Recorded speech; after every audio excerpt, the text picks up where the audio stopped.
Yes students, now the next topic of chapter 7 is Maslow's need hierarchy theory of motivation.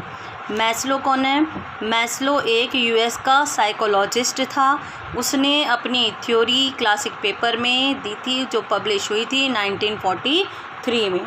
Maslow की theory किस चीज़ पर based है? Human needs पर. किस पर बेस्ड है? ह्यूमन नीड्स पर. अब मैस्लो ने फील किया कि एक ह्यूमन बीइंग के अंदर एक हायरार्की है 5 नीड्स की. कितने नीड्स की? हायरार्की है 5 नीड्स की. हायरार्की का मतलब क्या है? एक तरह से सीक्वेंस. ठीक है कि एक ह्यूमन बीइंग के अंदर 5 टाइप्स की नीड अराइज होती हैं and these needs are in sequence.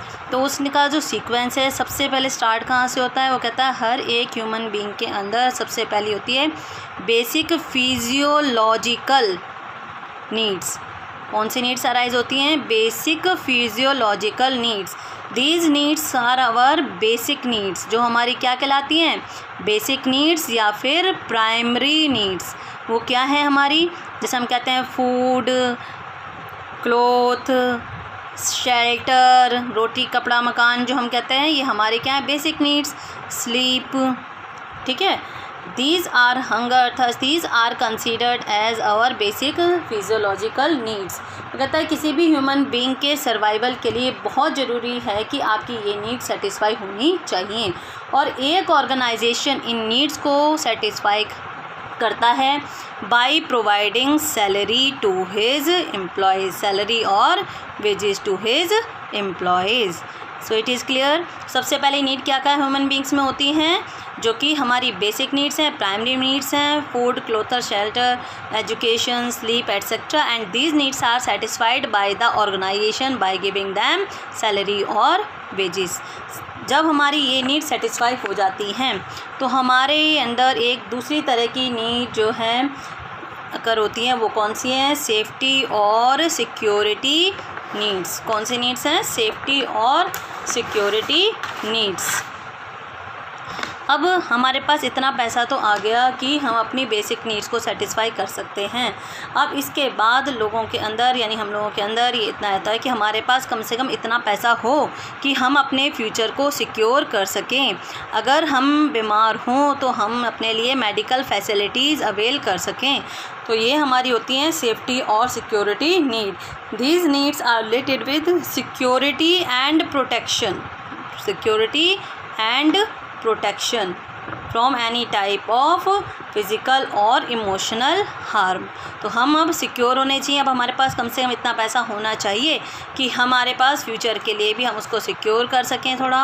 और जो है अगर हमें किसी भी तरह की मेडिकल प्रॉब्लम हो तो वहाँ पर हम उसको रिजॉल्व कर सकें. तो ऑर्गेनाइजेशन ही नीड्स को कैसे सेटिस्फाई करता है?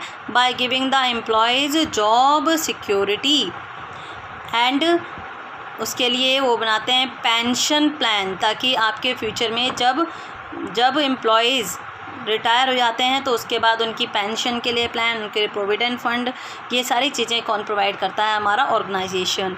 टू सेटिस्फाई द सेफ्टी और security needs of the employees. अब मेरी सेफ्टी नीड्स भी सेटिस्फाई हो गई. मेरे पास इतना पैसा भी है कि मेरी जॉब सिक्योर है और मेरे को अगर कोई प्रॉब्लम अराइज होती है तो मैं उसको जो है रिमूव कर सकती हूँ. तो मेरी अब 3rd टाइप की नीड्स अराइज होती हैं which is called as affiliation और बिलोंगिंग नीड्स. एफिलिएशन और belonging needs.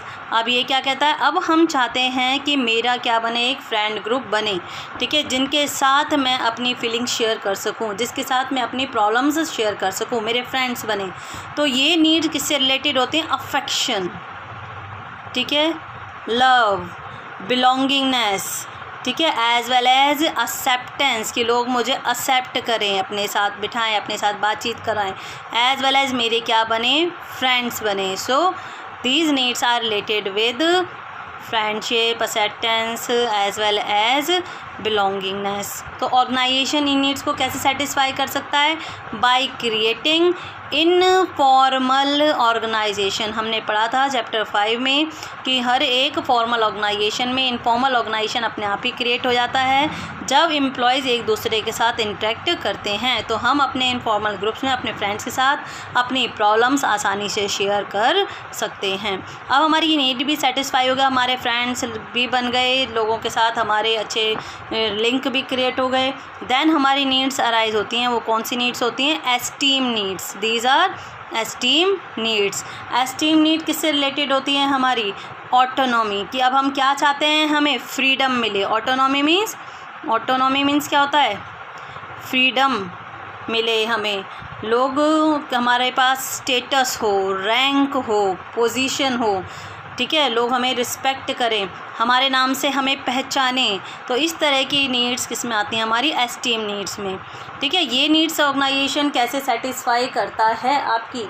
Bye giving them generally promotion to the higher level. आपको प्रमोशन देकर, ठीक है, आपको जो है कोई पर्टिकुलर रैंक देकर, आपको अथॉरिटीज़ और ज़्यादा प्रोवाइड करके, तो ऑर्गेनाइजेशन आपकी ये एस्टीम नीड्स को सेटिस्फाई करता है। Then the last type of needs are self actualisation needs. Self actualisation needs. Self का मतलब क्या है? हमारी अपनी, मीन्स जो हम एक तरह से बनना चाहते हैं, जब हम वो बन जाते हैं, ठीक है, जो हम अचीव करना चाहते हैं वो अचीव कर लेते हैं, तो हमारी ये नीड सेटिस्फाई हो जाती हैं, जिसे हम कहते हैं सेल्फ एक्चुअलाइजेशन नीड। ये क्या होती है? हमारी हाईएस्ट लेवल नीड। ये कौन सी होती है? हमारी highest level need in the hierarchy. इसका मतलब है कि derive to what one's is capable of becoming, कि जब हम वो बन जाते हैं जिस चीज़ को बनने के लिए हम कैपेबल होते हैं। मान लो आप सीए बनना चाहते हो, तो जब आप सीए बन जाते हो तो आपकी सेल्फ एक्चुअलाइजेशन नीड सेटिस्फाई हो जाती हैं। आप एक कंपनी में अभी सुपरवाइज़र की पोस्ट पर काम करते थे, आप चाहते थे कि मैं बोर्ड ऑफ डायरेक्टर बनूँ। जिस दिन आप बोर्ड ऑफ डायरेक्टर कंपनी के बन जाते हो, आपकी ये नीड्स अपने आप सेटिस्फाई हो जाती हैं। So these needs are related with growth, self fulfilment. जो आप चाहते हो आपने वो अचीव कर लिया। Self fulfilment and achievement of goals, and achievement of goals. जब हम जो चाहते हैं वो गोल हम अचीव कर लेते हैं, तो हमारी ये नीड भी सेटिस्फाई हो जाती हैं। So these are the 5 needs which are in sequence. Starting कहाँ से होती है? अगर हम इसका डायग्राम ड्रॉ करते हैं तो सबसे पहले आप नीचे लिखोगे बेसिक फिजियोलॉजिकल नीड, उसके ऊपर आपकी आएंगी सेफ्टी नीड्स, देन सेफ्टी के बाद आपकी आती हैं एफिलिएशन नीड्स, एफिलिएशन के बाद आपके ऊपर क्या आएंगी? आपकी एस्टीम नीड्स, एस्टीम नीड के बाद सबसे ऊपर आपकी आएंगी सेल्फ एक्चुअलाइजेशन नीड। तो सबसे नीचे फर्स्ट जो आपका फ्लोर है, यहाँ पर आएंगी आपकी basic needs, then higher and higher.